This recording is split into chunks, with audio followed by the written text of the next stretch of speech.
Louvado seja o nome do Senhor, que nos dá o privilégio e a oportunidade de estarmos reunidos em Sua presença. O Senhor está conosco, o Senhor está entre nós, a Sua presença é real e nós devemos ser gratos a Deus por tudo o que Ele tem feito em nosso favor, por Sua bondade, a Sua graça, a Sua misericórdia, o Seu amor, os Seus cuidados que são tantos para com as nossas vidas. A cada dia que nós temos vivido, nós temos sentido e percebido o quanto Deus tem demonstrado o seu amor para conosco, não permitindo que mal algum nos aconteça ou que venhamos sofrer algum problema, porque o Senhor nos guarda, o Senhor nos livra, o Senhor nos protege, e em sua soberana vontade Ele faz todas as coisas que Ele apraz segundo o seu propósito. Por isso devemos louvar e bendizer o nome do Senhor, nosso Deus. E nesta tarde eu gostaria de convidá-lo para nós meditarmos um pouco na palavra do Senhor. Nós temos sentido e percebido que esse não tem sido um momento fácil para a sociedade de um modo geral, a sociedade brasileira e a sociedade no mundo todo. Há um sentimento de impotência, de desespero, de aflição tomando conta dos corações das pessoas ao redor do mundo. E o nosso país não é diferente.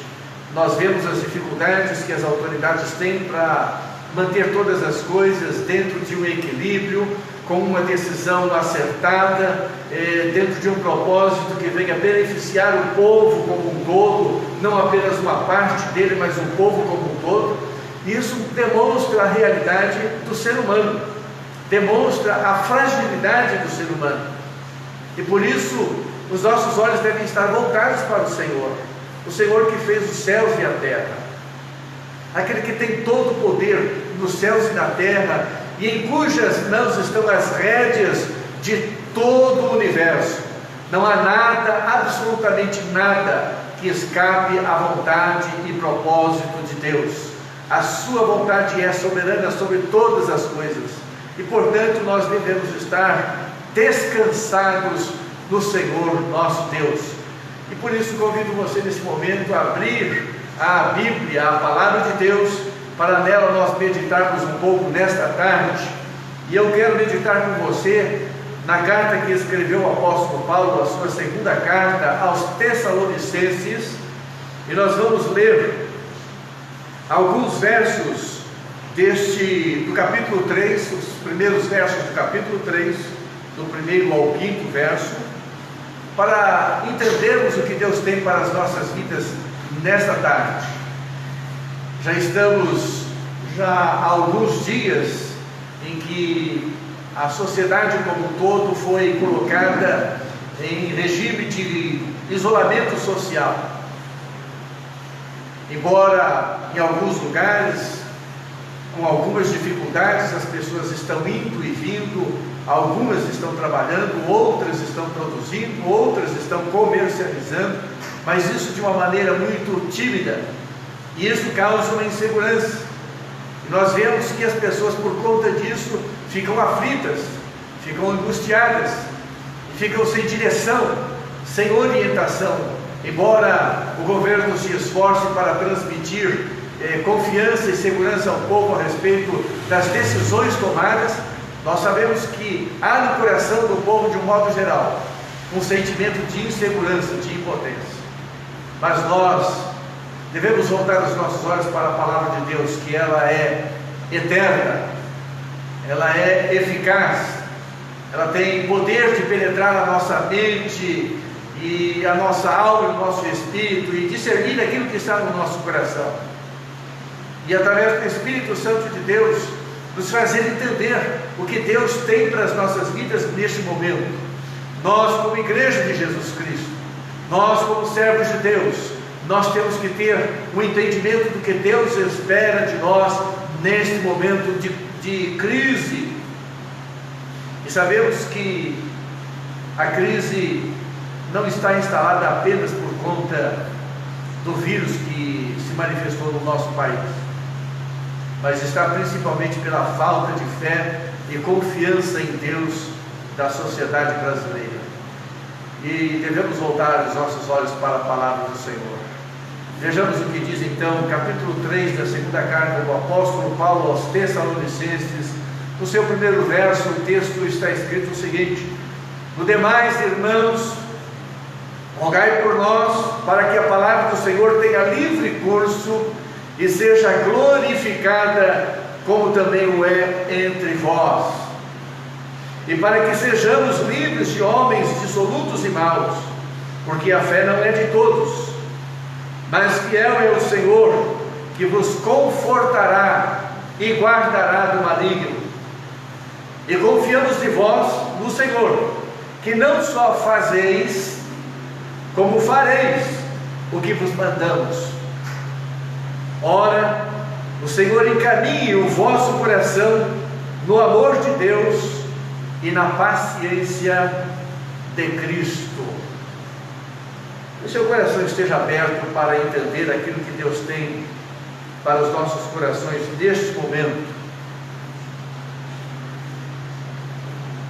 O texto escrito pelo apóstolo Paulo à igreja que estava em Tessalônica, igreja que foi iniciada pelo ministério deste servo de Deus por volta do ano 49 da era cristã, e quando Paulo, juntamente com seus companheiros, fazia sua segunda viagem missionária, e atendendo a visão que lhe foi dada pelo Senhor, daquele varão macedônio, que suplicava que ele atravessasse a Macedônia e os ajudasse, e o apóstolo Paulo, juntamente com o seu companheiro Silas, eles fizeram essa empreitada e foram, e depois de terem passado por alguns lugares, chegaram até a região de Tessalônica. E depois de terem implantado a obra do Senhor naquele lugar, eles seguiram o trabalho. Mais tarde, Timóteo, recebendo notícias desse povo, as encaminhou ao apóstolo Paulo, e o apóstolo Paulo se regozijou de saber do progresso daqueles irmãos. E agora então ele envia novamente a esses irmãos esta segunda carta. E se você colocar atenção, você vai perceber que ao escrever esta segunda carta, o apóstolo Paulo se alegra em Deus pelo progresso espiritual daqueles irmãos, pela dedicação no Evangelho, pelo cuidado que eles tinham para com a obra do Senhor. E ele então descreve desde do verso 3 do capítulo 1, tudo aquilo que estava no seu coração com respeito àqueles irmãos. E depois que ele traz aos irmãos a sua palavra de louvor e agradecimento a Deus pela vida daqueles irmãos, ele faz uma instrução, traz uma instrução importante de que nós devemos entender e que nós devemos trazer também para os nossos dias. Ele fala, iniciando no capítulo 2, a respeito da vida do Senhor Jesus Cristo. E ele dá algumas diretrizes, algumas orientações, inclusive baseadas em textos anteriores, não só escritos por ele mesmo, mas também pelos outros apóstolos, como também pelo próprio Senhor Jesus Cristo. E ao iniciar então esta carta, o capítulo 3, ele então introduz esta exortação: no demais, irmãos.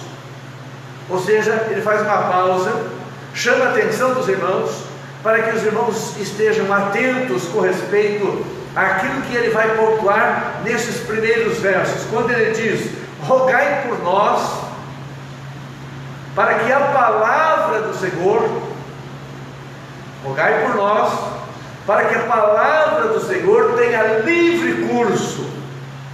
Paulo está dizendo àqueles irmãos de que, apesar das circunstâncias do momento, das perseguições que eles estavam enfrentando, das dificuldades que eles estavam passando e das ameaças de algumas outras doutrinas que estavam surgindo no meio do povo, principalmente com respeito à vida do Senhor Jesus Cristo, como se ela já tivesse acontecido, Paulo então exorta esses irmãos para que continue orando por ele.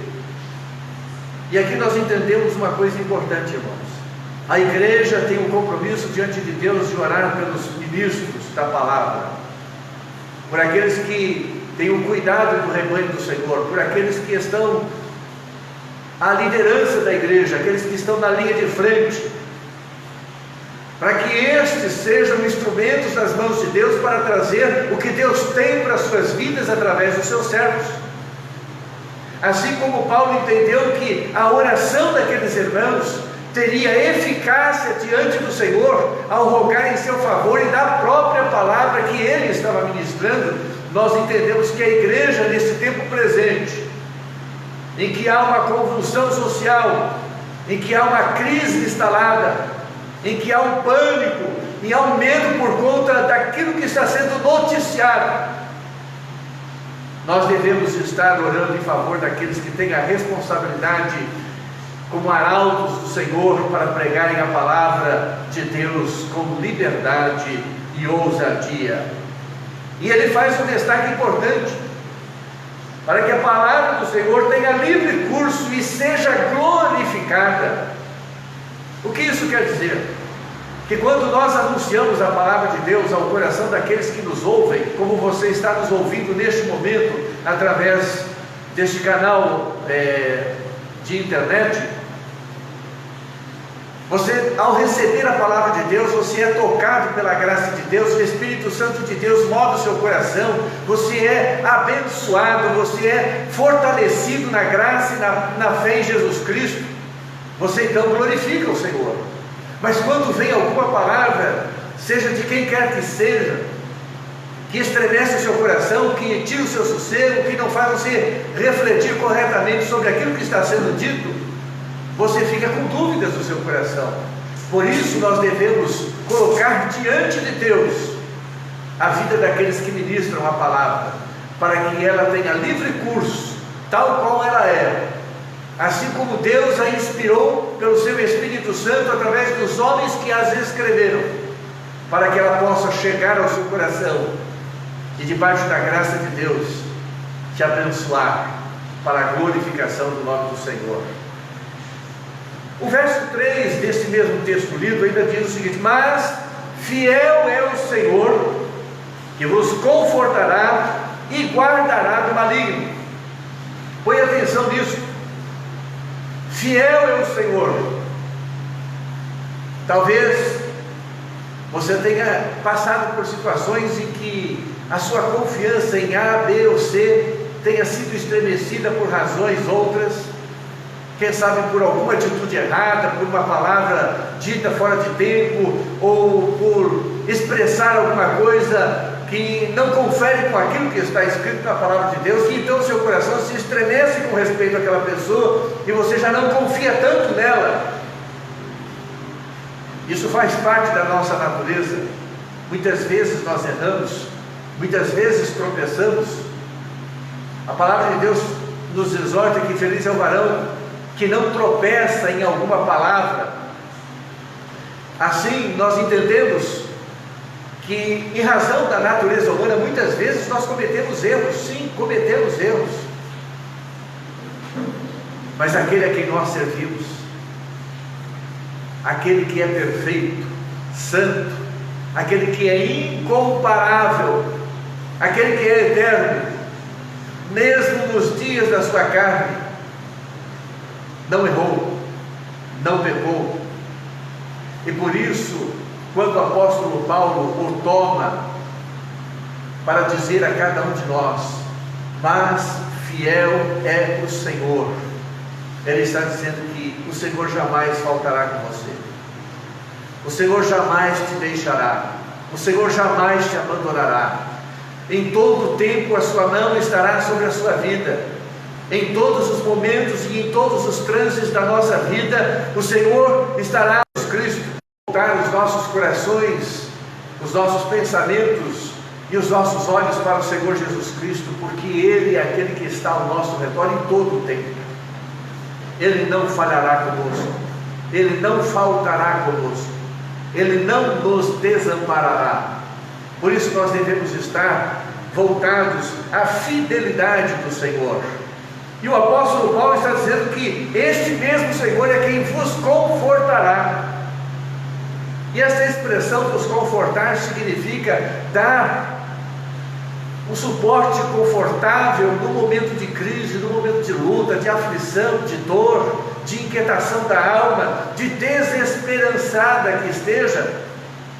O Senhor é aquele que nos conforta, é aquele que conforta as nossas mãos quando estão cansadas, é aquele que nos ajuda quando estamos trôpegos, com os nossos joelhos desfalecendo, é aquele que nos fortalece para nós continuarmos nesta batalha. O Senhor nos fortalecerá, o Senhor nos confortará, louvado seja o nome do Senhor. E mais do que isso, e Ele nos guardará do maligno.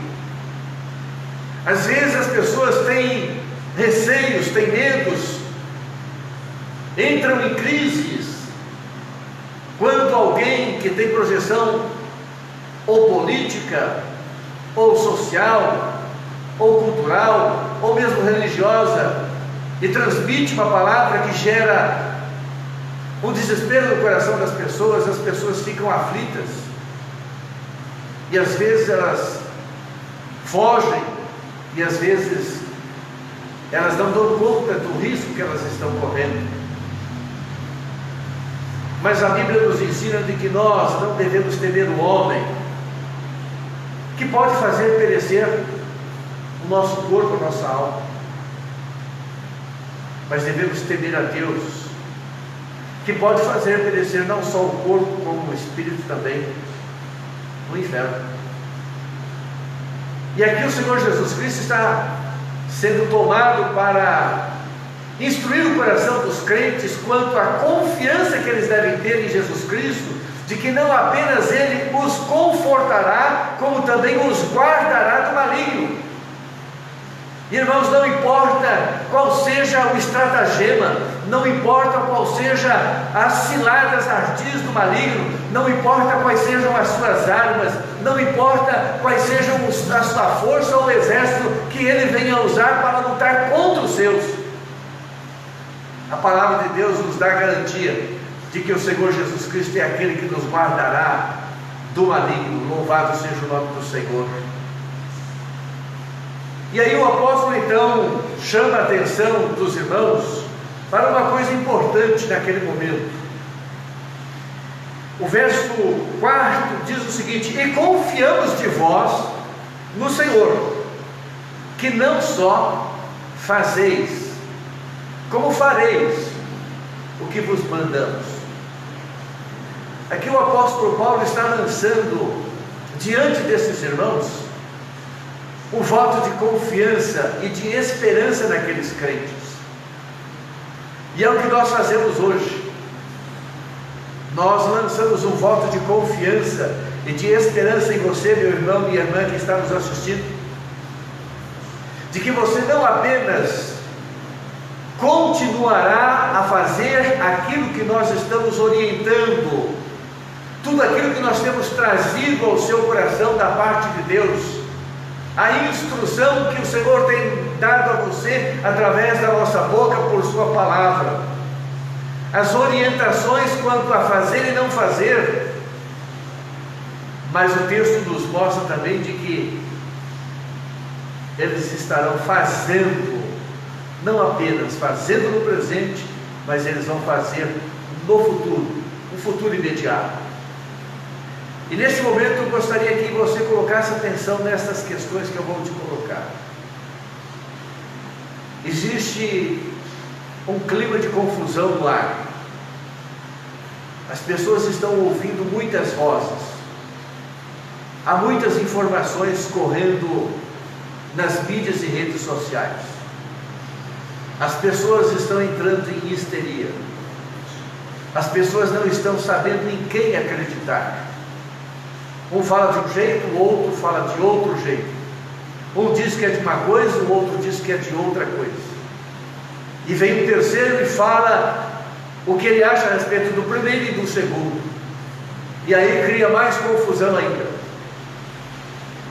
Como servos de Deus, como homens que Deus colocou para pastorear a sua vida, esteja atento àquilo que Deus tem falado ao seu coração através da boca dos seus servos. Não fique dando ouvidos a qualquer voz. Não fique especulando, não fique dando ouvidos a boatarias. Há informações importantes que são ministradas pelo presidente da República, que tem a responsabilidade sobre a nossa nação. Lembre-se, você mesmo o elegeu, e se você não o elegeu, você está sendo governado por ele também. A Bíblia diz que os governantes foram constituídos por Deus, e portanto devem ser respeitados, e devemos orar por eles, para que tenhamos uma vida quieta e sossegada no Senhor. Portanto, nós devemos estar atentos e seguir as orientações da palavra de Deus. Há uma voz que clama desde o alto dessa nação, da presidência da República, e nós devemos dar ouvidos a ele. Mesmo que tenhamos dúvidas ou questionemos qualquer palavra que tenha sido dita, se nos opusermos àquele que Deus constituiu sobre a nação, certamente nós estaremos contra a palavra de Deus. E se estivermos contra a palavra de Deus, nós não teremos garantia nenhuma de que Deus nos livrará na hora do mal. Por isso, meu amado irmão, minha irmã, você que está me ouvindo pela internet, através deste canal, coloque no seu coração o firme propósito de estar na presença de Deus. Se você é crente, se você é evangélico, clame em favor do governante dessa nação diante de Deus, para que Deus dê a ele graça, sabedoria e discernimento para dirigir a nossa nação, e aos seus ministros para fazerem tudo o que for necessário para conduzir o Brasil a sairmos dessa crise. Esteja confiando no Senhor, esteja esperando em Deus. Nós temos instruído o seu coração quanto a viver uma vida decente, uma vida honesta, uma vida que glorifique a Deus, uma vida que respeite os princípios bíblicos, uma vida que demonstre para a sociedade de que você tenha compromisso com a palavra de Deus, e portanto você deve se esforçar em fazer aquilo que a palavra de Deus nos exorta.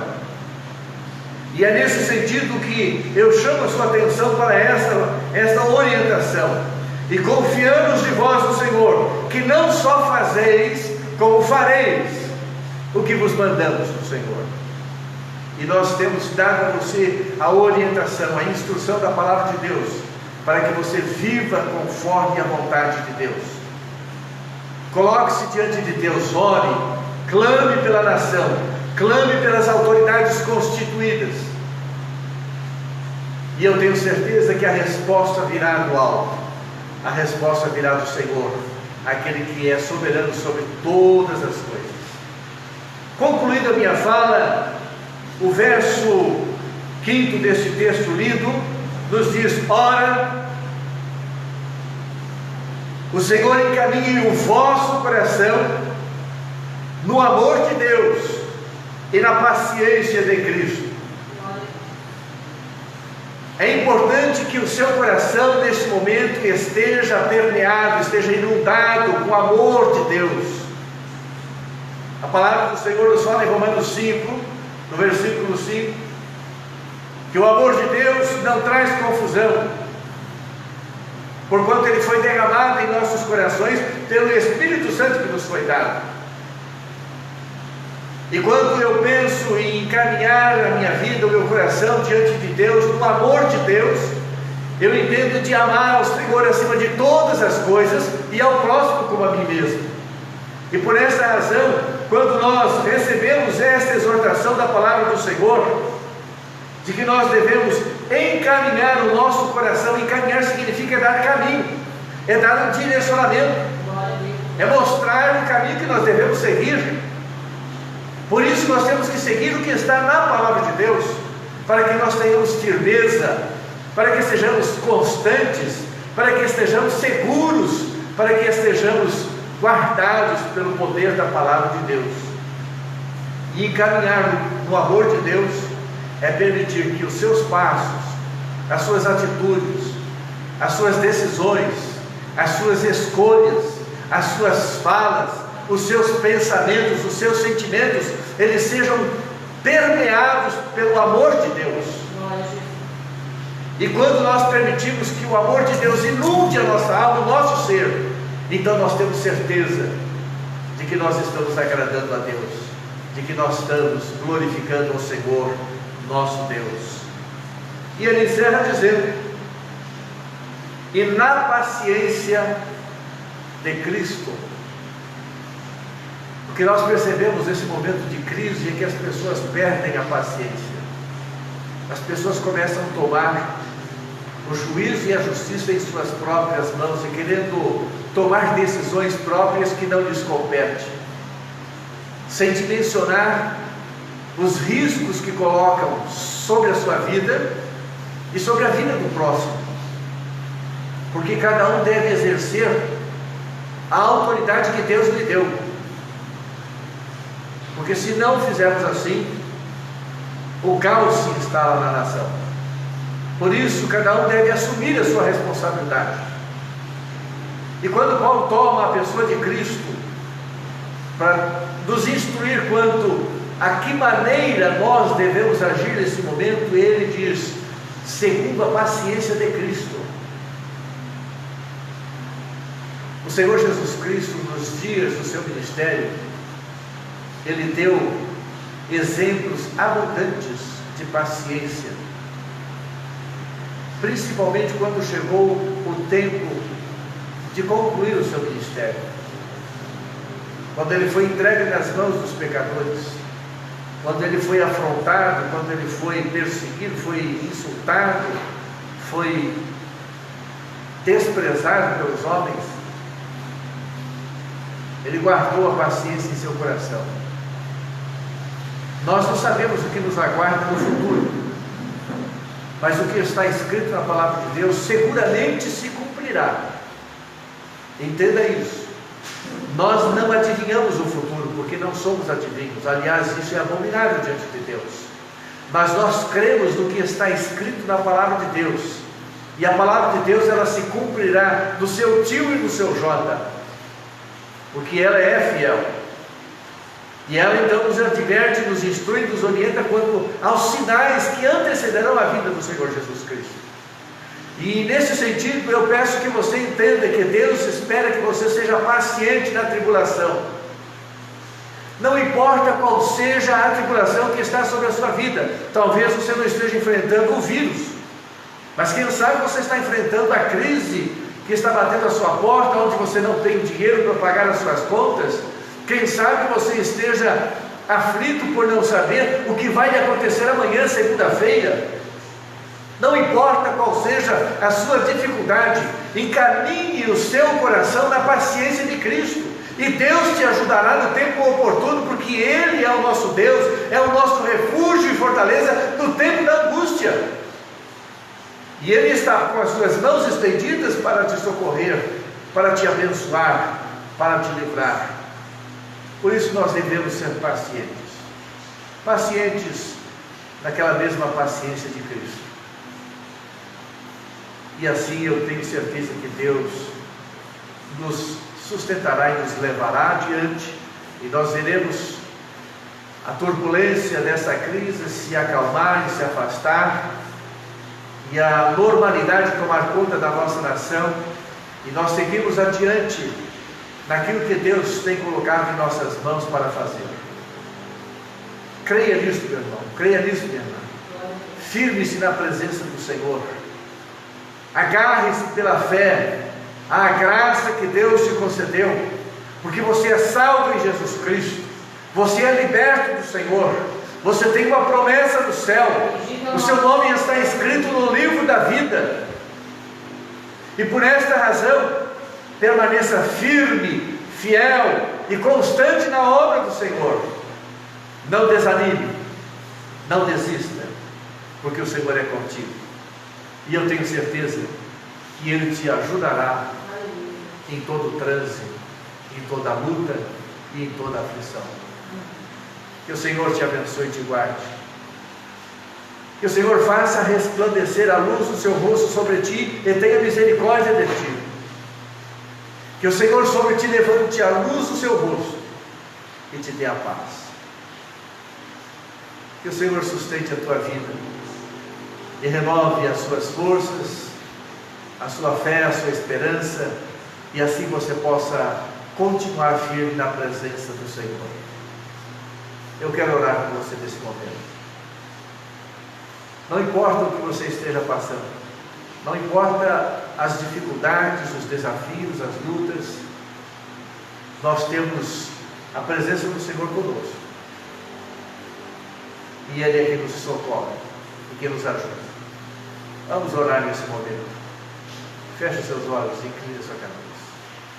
Nosso Deus e Pai, na Tua presença, em nome de Jesus Cristo, somos gratos, ó Deus, pela Tua palavra, e instrui os nossos corações quanto a enfrentarmos este momento de crise em nossa nação, que atitude tomarmos, ó Deus, como nos relacionarmos em nossa casa, com a nossa família, com os nossos parentes, com os amigos, com os vizinhos, com a sociedade, com aqueles que estão, ó Deus, em eminência.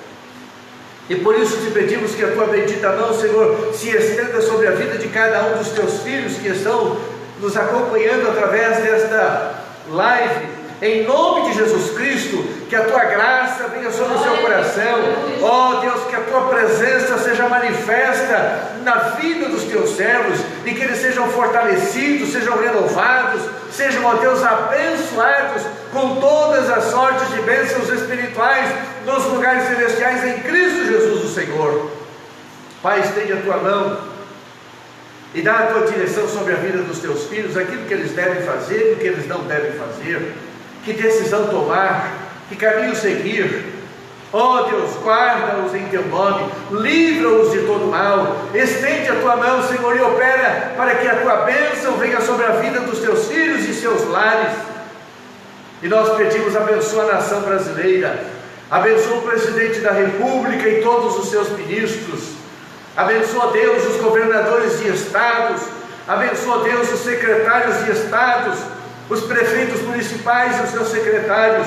Ó Deus, abençoa, Senhor, a sociedade brasileira, que este momento de crise, Senhor, seja completamente afastado, e toda e qualquer intervenção, ó Deus, de qualquer origem que for, ó Deus, para causar um caos na nação brasileira, nós repreendemos em nome de Jesus Cristo, e que venha paz, que venha equilíbrio, que venha, Senhor, decisões sensatas, prudentes e sábias, para conduzir, ó Deus, a sociedade brasileira a sairmos desta crise.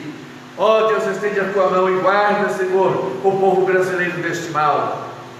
Tu és Deus, e Tu podes debelar, ó Deus, esta crise, e Tu podes debelar, ó Deus, este vírus, num abrir e fechar de olhos, porque Tu és Deus, e operando, Senhor, quem impedirá? E por isso nós te pedimos, ó Pai, em nome de Jesus Cristo, guarda, Senhor, e livra o Teu povo do mal, pois nós oramos e pedimos e agradecemos em nome de Jesus Cristo.